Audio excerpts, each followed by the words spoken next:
Up? Welcome to my podcast, Little Happy Mess.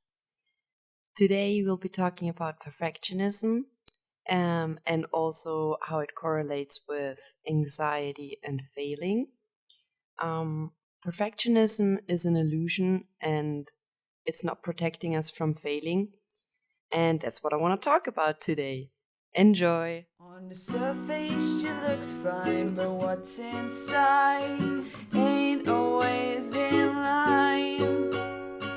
Life is good, life is bad. She's a mess, but a happy one.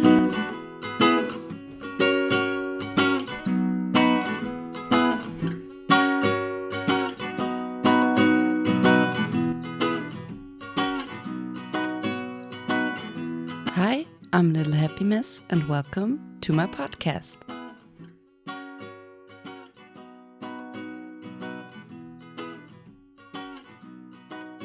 Quoting myself. And even if you do something perfectly, there's people that hate nothing more but perfectionism and perfect things or outcomes. Story time. So, perfectionism has been haunting me basically all my life. I've created this perfect illusion around my person and around my life that I totally forgot who I really was. I was everybody but myself.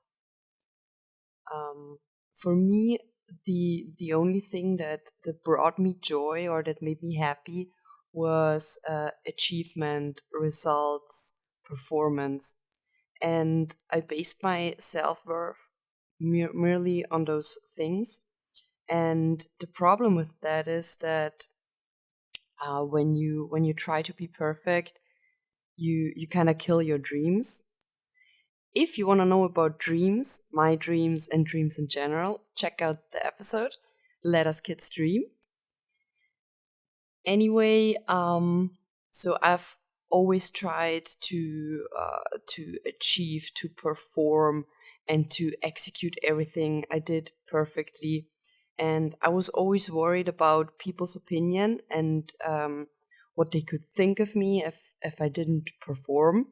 So I invested a lot of time in doing the things I did in the most perfect way I could. And so, for example, I started crying after school when I didn't get an A but a B. And when I wasn't good at something, I secretly, so when no one saw me, I like tried and practiced so I would become good at it, become the best at it. It always mattered to me to be the best at everything. And then there were things I just simply couldn't do, and then I just gave them up. And this is the problem. So I didn't start many things that would have brought me joy or that I liked because I knew I wasn't good at them. So I just didn't even bother to start. And I think many people can relate to that. Also, perfectionism is like anxiety closed in a nice way. So anxiety with a nice, or like perfectionism is anxiety wearing a nice dress, telling you only if you do something perfectly, you don't have to be afraid. And yeah, but the thing is, anxiety tries to protect us from failing, and we are always like super scared of failing because we're in this super competitive society where survival of the fittest, only the best gets through and gets to the top. And we've become so afraid of failing, including myself. I'm still afraid of failing at things that we don't even try, so we don't even start.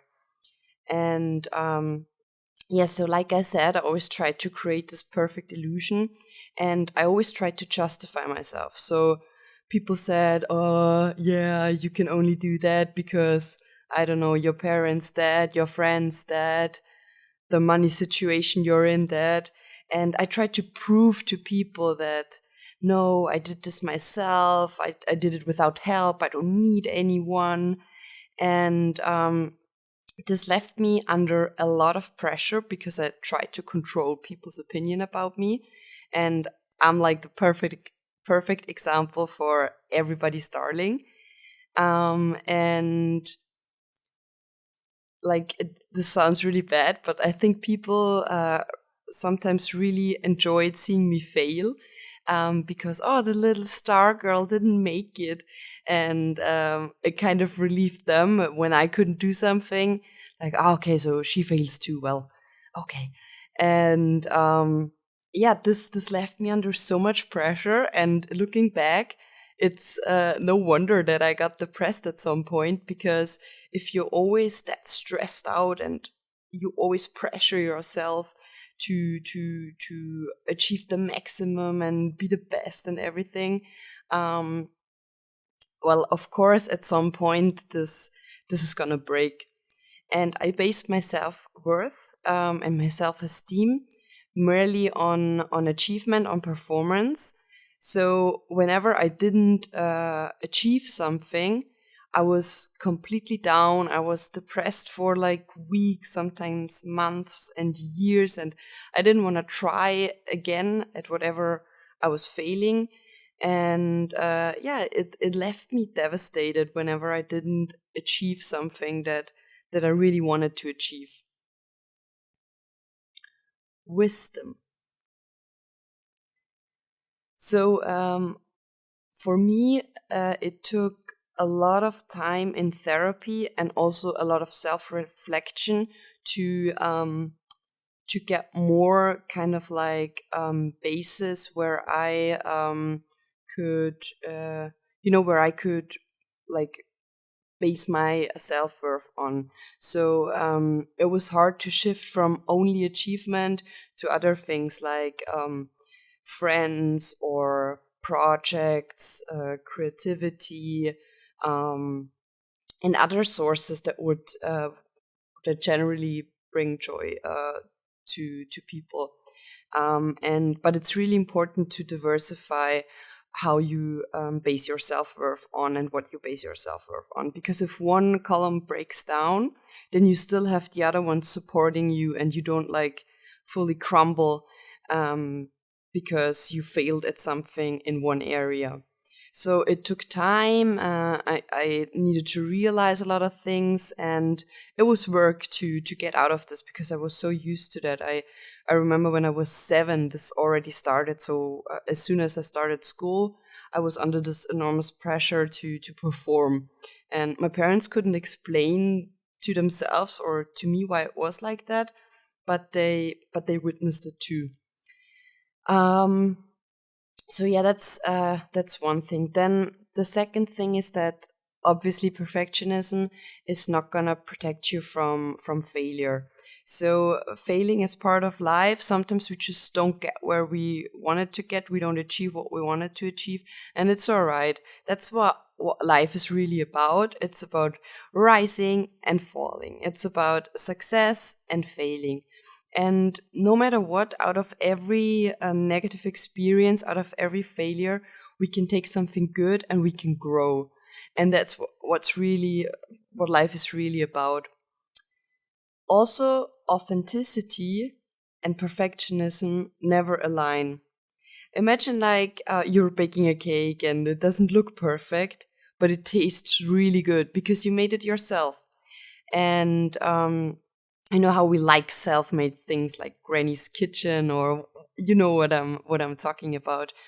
And we can also buy a cake, like we can buy like those frozen cakes and then warm them up or whatever, and they look perfect, but they would never taste the same way because they are artificially created, and that's perfectionism. Perfectionism is artificial.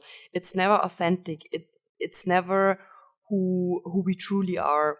And the only way how we can take people serious, how we can actually feel and connect with them, is um, by seeing the little, the little flaws, because they make us connect. They make us relate. I don't know, somebody does something and we're like, ah, okay, he feels it too, she feels it too. So I listened to this podcast episode.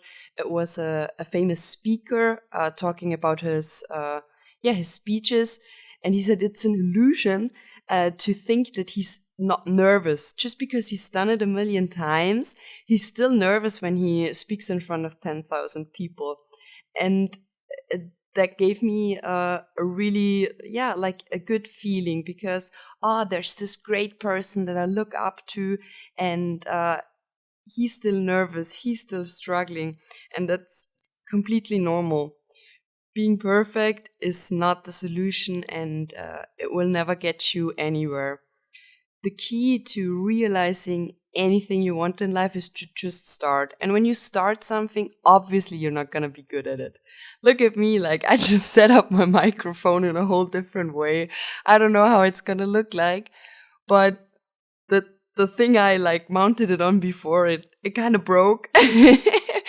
And that's what I'm talking about. It's trial and error. So this thing broke. I used a new mounting system or whatever, and I'll see where it takes me or how long it can take me.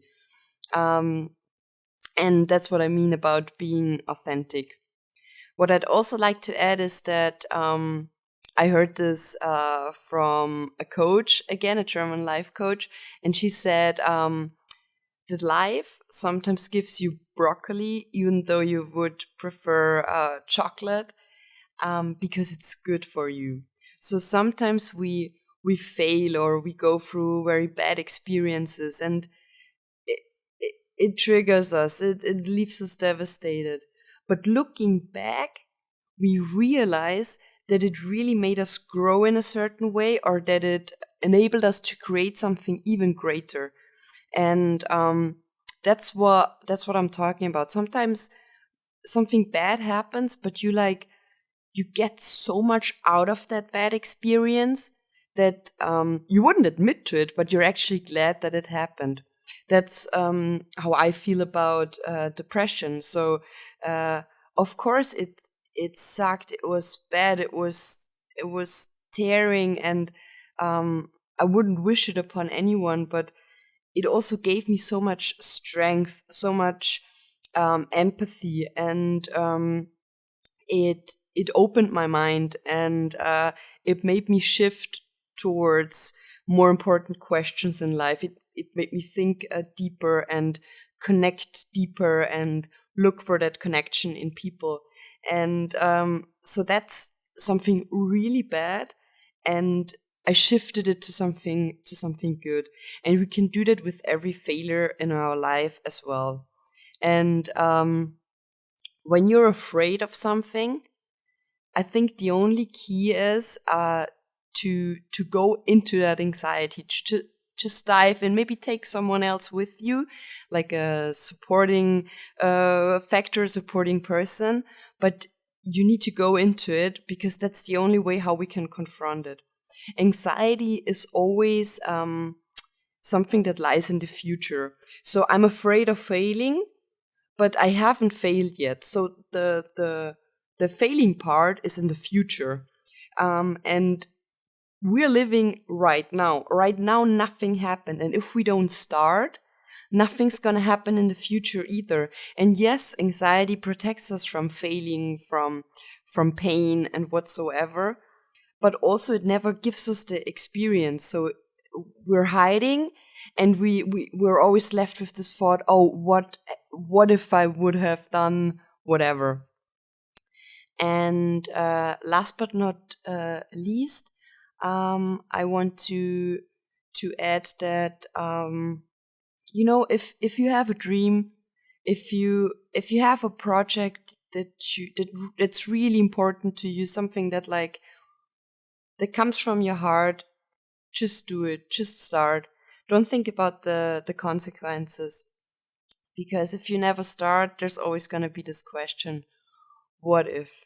And at the end of our lives, what do we really look back to?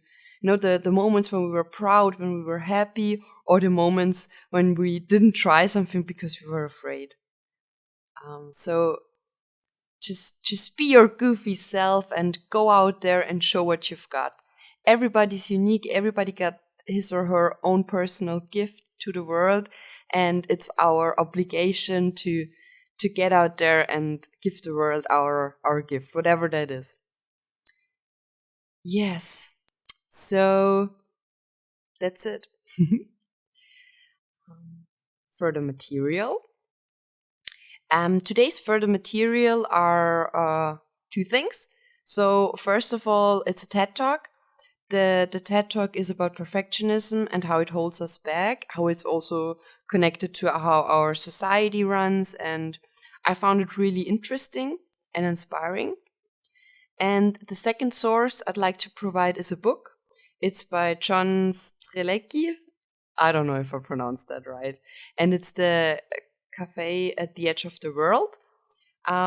It's not really related to perfectionism, but to focusing on what's really important in life, to the important questions in life. It's a really nice story, and I really like the author. So I read two more books of him, and I'll continue to read his books because he puts very important messages in very nice stories. So it's like a good night story. I really like them. Then I have an engaging question for you. In which areas of life does perfectionism hold you back? So where are you not going? What are you not doing? Let me know in the comments. And I hope you enjoyed this episode. If you did, subscribe, like, let me know your opinion wherever you want, on Instagram, on Facebook, or on the comments on YouTube. On Instagram, my name is Little Happy Mess with under slashes, and on Facebook, it's just Little Happy Mess. I'd love to hear from you. I'd love to connect. And I wish you a great weekend. Have a great day, and I'll see you next week.